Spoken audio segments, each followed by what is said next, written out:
So we made the business decision to be cool with each other. Because I don't hate him, and he don't hate me. Even though people say it, I never came across anything where Pac was saying he wanted to make right with these guys. These individuals didn't even like. The FBI has just raided Snoop Dogg's mansion. Not last week, not last month, hours ago. Federal agents are on the property. And according to insiders, Snoop Dogg is not some distant person of interest in the Shakur case. He is the main suspect. The same sources say the Bureau is forcing him to cooperate right now. Which means Snoop Dogg is in a room somewhere, probably sitting in a chair he does not want to be in, deciding how much of his own life he is willing to trade. Because here is the impossible position. If he talks, he confirms he was the jealous organizer who helped destroy one of hip-hop's most beloved figures. If he stays silent, the FBI apparently already has enough to convict him anyway. There is no winning move. There is only how he chooses to fall. 2 days before he died, I don't think he liked me. Why? Because we was in New York. Wait, stop there for a second. Because this is not a cold case documentary. This is not a narrator walking through old photographs. This is a federal raid happening in real time. And what makes it so much worse is who Snoop Dogg has been pretending to be for 27 years. The beloved uncle, the guy who sells you breakfast products and coaches talent competitions, the loyal friend who stood by Shakur's legacy. Except the FBI is saying that version of Snoop Dogg never really existed. The whispers you have heard for years, the rumors about jealousy, about clashes, about Snoop Dogg not being able to handle Shakur's shine, those are not rumors anymore. Insiders say the investigation has confirmed them. So the man who built an empire on being likable has allegedly been hiding something much darker the entire time. And here is where it gets deeply uncomfortable. Snoop Dogg admitted part of this himself. He did not have to. But he went on the record and said that 2 days before Shakur passed away, he did not think Shakur liked him. That is a direct quote. 2 days before his death.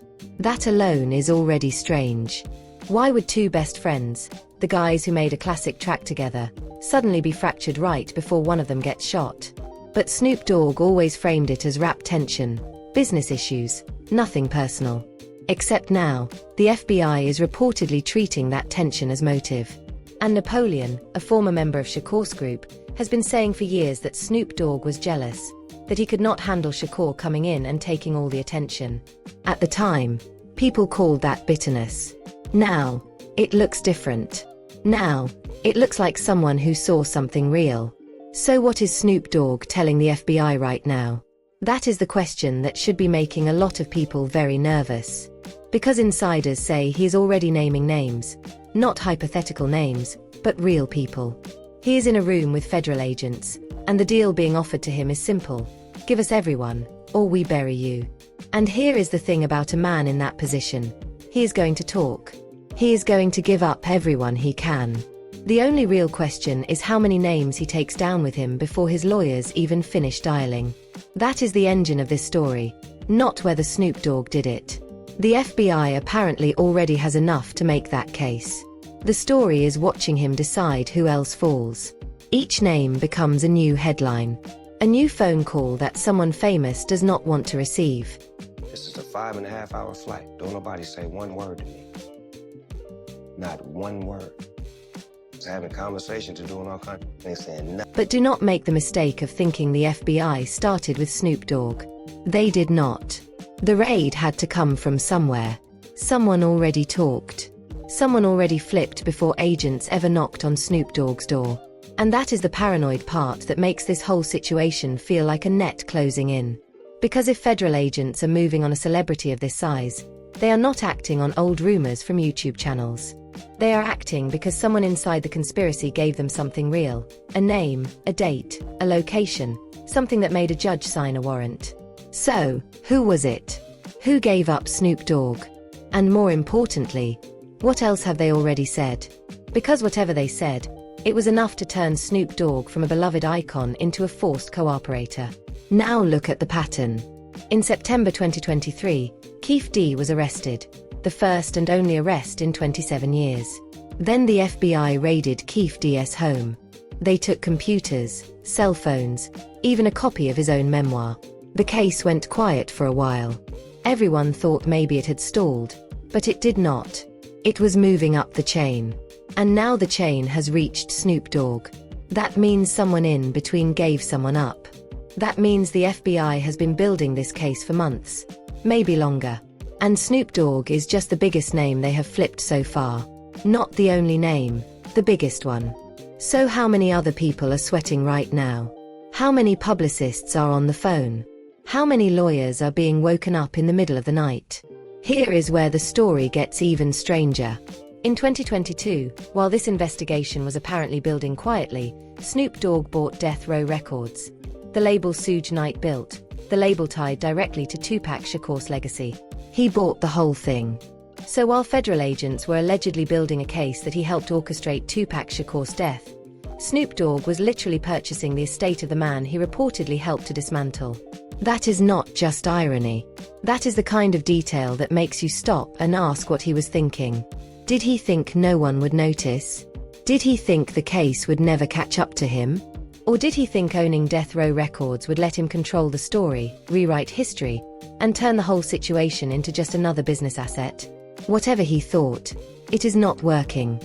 If you look at it, they committed fraud. They committed bankruptcy fraud. I didn't lose my company by doing anything wrong. And then there is Suge Knight, who has been accusing Snoop Dogg from prison for years. Everyone dismissed him. Of course they did. Suge Knight is serving 28 years for voluntary manslaughter. He has every reason to lie, to deflect, to point fingers at anyone except himself. But here is the uncomfortable part.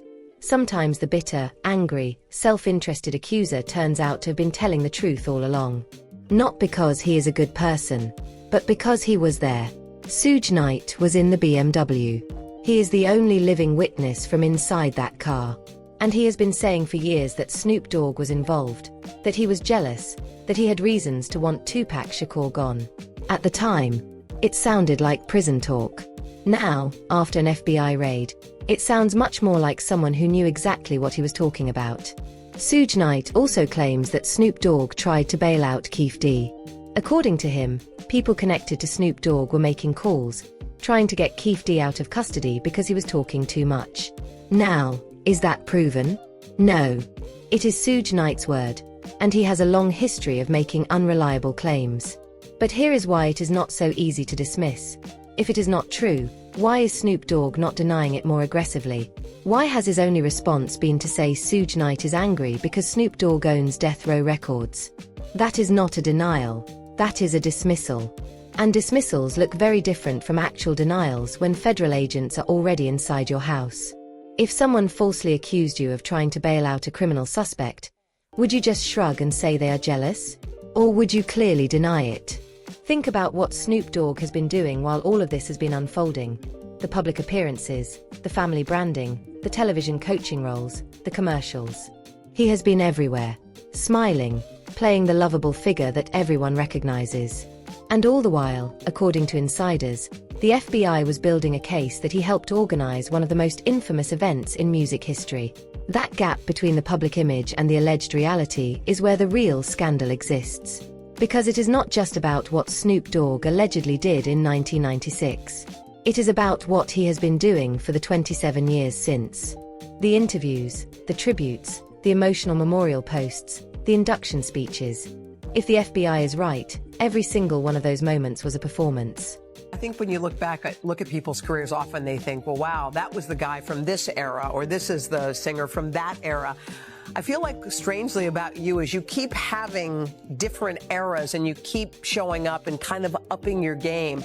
Are you a guy with a game plan? Are you like, you know what, I need to work on X, Y, and Z, or do you just take what comes in front of you?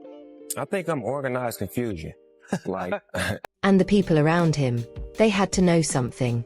Not everyone, obviously, but someone in his circle had to see the tension. Someone had to hear something.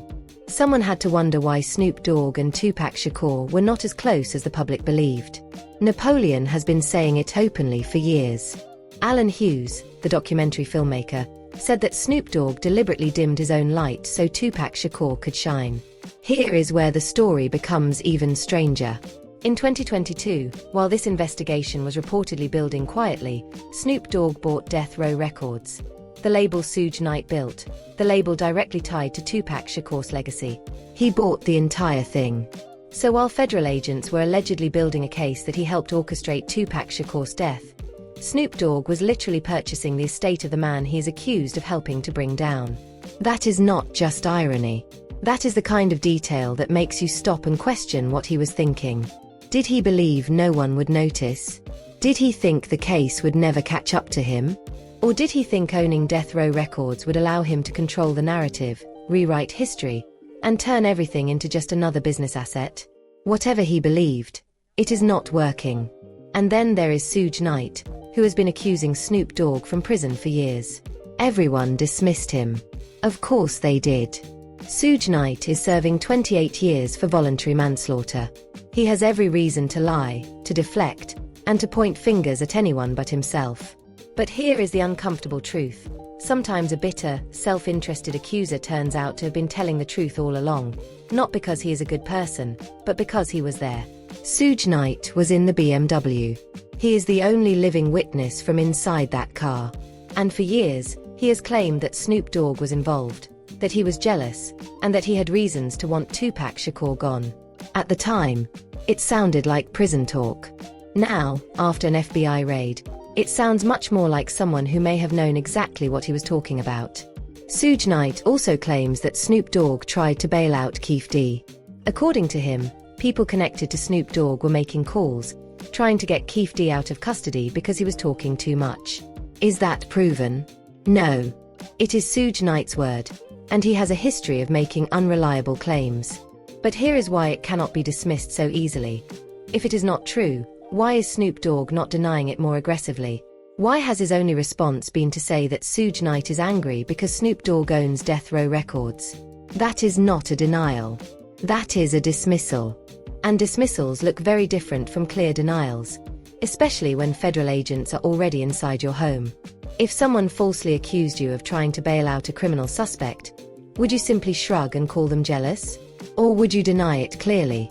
Think about what Snoop Dogg has been doing while all of this has been unfolding. Public appearances, family branding, television coaching roles, commercials. He has been everywhere, smiling, presenting himself as the lovable figure everyone recognizes. And all the while, according to insiders, the FBI was building a case that he helped organize one of the most infamous incidents in music history. That gap between public image and alleged reality is where the real scandal exists. Because this is not just about what Snoop Dogg allegedly did in 1996. It is about what he has been doing for the past 27 years. The interviews, the tributes, the emotional memorial posts, the induction speeches. If the FBI is correct, every one of those moments was a performance. And when you look back at someone's career, people often think, that was the artist from this era, or that was the figure from that time. But with Snoop Dogg, it feels different. He keeps evolving, appearing in new eras, constantly reinventing himself. So the question becomes, was there always a plan? Or was it all just adaptation? Regardless, the pattern remains. And when you combine that pattern with an FBI raid and forced cooperation, it starts to feel less like speculation, and more like a collapse that has been building for years. So where does that leave us? It leaves us in a very unstable place. Snoop Dogg is trapped. The FBI has him. He is naming names. And every new name he gives will send shockwaves through an industry that has spent nearly 3 decades dismissing these rumors as gossip. Someone already flipped on Snoop Dogg. Someone already told the FBI something real. And now, Snoop Dogg is sitting in a room, deciding how many people he takes down with him. The only question left is not whether he confesses, it is who he names next. And whoever that is, they are probably watching the news right now, hoping their phone does not ring. Now consider the timeline. February 9th, that is when Keefe D is scheduled to go to trial, the only person currently in custody in this case. But here is the problem. If Snoop Dogg is the one pulling strings from within, then Keefe D is not the central figure. He is a supporting player, and supporting players rarely go to trial alone while someone above them walks free. So what happens on February 9th? Does the trial proceed? Does it get delayed again? Or does Keefe D's legal team walk into court and announce that their client has new information about someone much bigger? The reason we asked everyone to be here today is obviously we are the new attorneys for Dwayne Davis in the Tupac murder case, now set for trial February of next year. The reason in particular that we asked the media to be here is that, obviously we're not trying the case in the media, but we want to establish better relations with the media. Think about the position Keefe D is in right now. He is in custody. His trial is still far away. And every day, the news is filled with reports about the FBI raiding Snoop Dogg's property and forcing him to cooperate. Keefe D has to be watching all of this and calculating. If Snoop Dogg is talking, if he is naming names, then Keefe D knows exactly what is coming. His value as a witness just dropped. Because why would prosecutors need him to testify against Snoop Dogg if Snoop Dogg is already cooperating? That means Keefe D has to offer something else. He has to provide names that Snoop Dogg will not give. He has to become useful in a different way. And that is when people in his position start talking about things they once swore they would never reveal. Now the older history starts to matter. Back in 2008, Keefe D sat down with Los Angeles police and gave a confession under an immunity agreement. He admitted being in the Cadillac. He admitted providing the weapon used in the shooting. And he also claimed to know who ordered the entire operation. He pointed to Sean Combs, saying that Sean Combs was angry, wanted the situation handled, and offered a large sum of money. At the time, that confession did not lead anywhere. The case remained cold. But now, everything is different. Now the FBI is actively building a case. And if Keefe D's earlier claims about Sean Combs are true, or even partially true, that becomes extremely dangerous information for someone else. But here is the complication. Las Vegas police have publicly stated that Sean Combs has never been considered a suspect in this case. That is an official position. So why would Keefe D continue pointing in that direction if authorities are not supporting it? Maybe because he is not trying to convince the police. Maybe he is trying to convince someone else. Maybe he is building a narrative that portrays him as a smaller player, someone who was simply following orders from above. That is a classic defense strategy. If you cannot deny involvement, you minimize your role. You point to someone richer, more powerful, more famous, and hope the spotlight shifts away from you. I don't know how much money is coming in, but I know that a lot of money is going out every single month for Diddy. Now bring Snoop Dogg back into the picture. If Keefe D starts talking about Sean Combs and Snoop Dogg starts naming who else was involved, those two stories are going to either line up or contradict each other. The FBI has to figure out who is lying. That is where the real pressure lives, not in a single confession, but in the gaps between confessions, in the details that do not match, in the names that one person gives and the other refuses to mention. Snoop Dogg is in that room right now. He has no idea what Keefe D has already said. He does not know what documents the FBI pulled from Keefe D's home. He is flying blind, and that is exactly how the Bureau wants him. Let us go back to something Suge Knight said that most people ignored. He claimed that after the shooting in the hospital, Tupac Shakur allegedly asked his own mother to let him go, that she instructed medical staff not to revive him if he stopped breathing. It sounded absurd at the time, too dark, too convenient, impossible to verify. But here is the thing about a story that keeps getting stranger. Once the first unbelievable thing turns out to be plausible, you stop dismissing the rest so quickly. Suge Knight was in that hospital. He was there. And if he was telling the truth about the fractures inside Death Row Records, about the jealousy, about the tension that everyone else denied, then maybe he was also telling the truth about what happened in those final hours. That does not make him a good person. It makes him a witness who was present for things the public never saw. He's saying that, Diddy, he put a hit out on you and Tupac, and that's the reason why Tupac got kicked in Vegas. So, yeah, man. How you feel about that? Well, first thing first. I mean, that conversation been out there. He put his truth out there. A lot of other people put their truth out there. Think about the people who have been quiet through all of this. The ones who were in the room, the ones who saw the tension, the ones who heard the arguments. Most of them have said nothing for nearly 3 decades. They watched Snoop Dogg build a second career as a lovable public figure. They watched him sell breakfast products and coach talent competitions. They watched him stand on stages and talk about Tupac Shakur like a brother. They said nothing. Why? Because they were afraid. Because they were loyal. Because they did not think anyone would believe them. Or because they were part of something that would not survive the truth coming out. Napoleon from the Outlaws has been saying it out loud for years. He said Snoop Dogg could not handle Tupac Shakur taking all the attention. He said Snoop Dogg dimmed his own light so Tupac Shakur could shine. But the resentment was always there. At the time, people called that bitterness from a former associate. Now it looks like someone describing a dynamic they watched up close. Alan Hughes, the documentary filmmaker, said the same thing. Snoop Dogg deliberately stepped back because he knew he could not compete with Tupac Shakur's presence. That is not a legal document. That is not evidence. But it is pattern.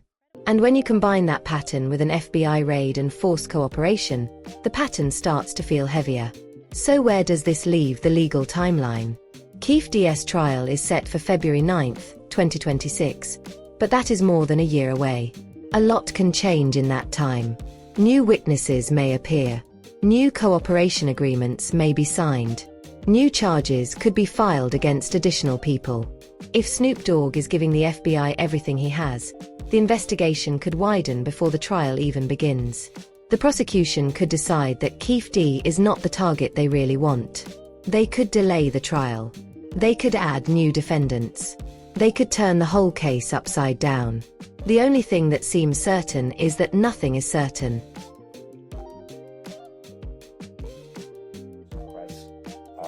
Filed promptly that concerns the search warrant that was executed on his residence.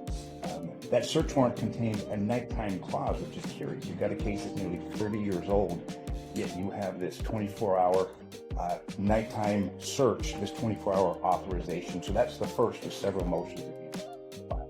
And anytime you have a cold case. And through all of this, Suge Knight sits in a prison cell watching. He is not getting out anytime soon. He is not eligible for parole until 2034. But he has suddenly become the most credible voice in a story that has haunted an entire culture for nearly 3 decades. That is a strange place to be. To realize that the person everyone dismissed as a violent, bitter, self-interested liar might have been telling the truth about the one thing that actually matters. Not because he is a good person. He is not. But because he was there. Now pull it all back to where we started. Snoop Dogg is in a room with the FBI. He is talking. He is naming names. He is trying to trade information for his own survival. And every name he gives is a new thread that someone else has to answer for. The hospital story from Suge Knight is no longer just a strange footnote. The Keefe D trial is no longer just a date on a calendar. The quiet people who saw everything are no longer just bystanders. None of this is settled. None of this is clean. And the person who knows the most is probably not going to stop talking until he has given up everyone he can. When you get to be the age that we are and you get to become as successful as we are, you have to start doing some things that matter for the future. Right. Because if we keep the narrative out there that... So what happens when Snoop Dogg runs out of names? What happens when the FBI decides he has told them everything? Does he walk away with some kind of arrangement? Or does the Bureau turn around and use his own words against him? Because cooperation is not forgiveness. It means he is useful right now. The moment that changes, he is just someone who admitted to something terrible. There is no happy ending waiting at the end of this road. There is only a longer, slower, more public kind of unraveling. What do you think happens to the February trial? Does Keefe D end up in a different position? Does someone much bigger get added to the case? How long before the first new name leaks out of that FBI room? Drop your thoughts in the comments. We will keep watching this one together.